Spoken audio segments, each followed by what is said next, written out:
Big boss 9 ముగిసింది. Title winner గా కళ్యాణ్ పడాలని వచ్చాడు. అయితే ట్రోఫీతో పాటు ఆయన గెలుచుకున్న మొత్తం నగదు ఎంత, చేతికి ఎంత వచ్చింది అనే ఆసక్తి అందరిలోనూ నెలకొంది. టైటిల్ గెలిచిన ఆనందంతో పాటు ఆర్థికంగా కూడా కళ్యాణ్ పడాలకు ఈ సీజన్ బాగానే కలిసి వచ్చిందని చెప్పారు. హౌస్లో జరిగిన ట్విస్టులు, టాస్క్ల తర్వాత ఫైనల్గా ఆయన ఖాతాలో పడ్డ మొత్తం ఎంతో ఒకసారి క్లియర్గా చూద్దాం. అసలు బిగ్ బాస్ విన్నర్కు ప్రకటించిన ప్రైజ్ మనీ 50 లక్షల రూపాయలు. అయితే ఇక్కడే ఒక పెద్ద ట్విస్ట్ ఉంది. హౌస్లో ఉన్నప్పుడే డిమాండ్ పవన్ 15 లక్షల రూపాయలు ప్రైజ్ మనీని తీసుకున్నాడు.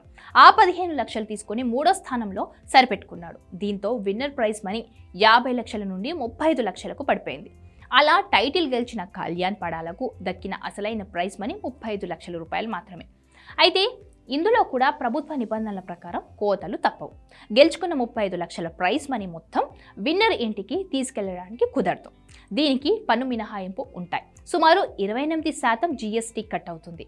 అంటే 35 లక్షల్లో 28% అనగా 9,80,000 రూపాయలు పన్ను రూపంలో ప్రభుత్వానికి చెల్లించాలి. ఈ లెక్కన ట్యాక్స్ పోగా కళ్యాణ్ పడాల చేతికి నికరంగా వచ్చే నగదు 25,20,000 రూపాయలు మాత్రమే. అయితే ఇక్కడే అసలైన జాక్పాట్ ఉంది. కేవలం నగదు మాత్రమే కాకుండా స్పాన్సర్ల నుండి ఖరీదైన బహుమతులు కూడా విన్నర్కు దక్కాయి.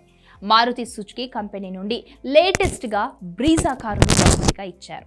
ఈ కార్ ఆన్ రోడ్ ధర పన్ను మినహాయించిన తర్వాత చేతికి వచ్చిన 25.20 లక్షల నగదు రెండు కలిపితే కళ్యాణ్ పడాల గెలుచుకున్న ప్రైజ్ మనీ విలువ దాదాపు 35 లక్షల రూపాయల వరకు ఉంటుంది. అంటే కట్టైన డబ్బు కారు రూపంలో తిరిగి వచ్చిందన్నమాట. ఇది మాత్రమే కాకుండా బిగ్ బాస్ హౌస్లో 15 వారాల పాటు కొనసాగినందుకు కళ్యాణ్ పడాలకు భారీగానే రెమ్యూనరేషన్ ముట్టింది. వారానికి ఇంత చొప్పున లెక్కలేసుకున్న 15 వారాలకు గాను ఆయనకు దాదాపు 12 లక్షలకు పైగానే రెమ్యూనరేషన్ వచ్చినట్లు సమాచారం. ప్రైజ్ మనీ, కారు విలువ, ఈ రెమ్యూనరేషన్ అన్నీ కలిపి చూస్తే కళ్యాణ్ పడాల ఈ సీజన్ ద్వారా దాదాపు 50 లక్షల రూపాయల వరకు ఆర్జించారని అర్థమవుతుంది. టైటిల్ గెలవడమే కాకుండా ఆర్థికంగా కూడా కళ్యాణ్ సేఫ్ అయ్యాడనే చెప్పాలి.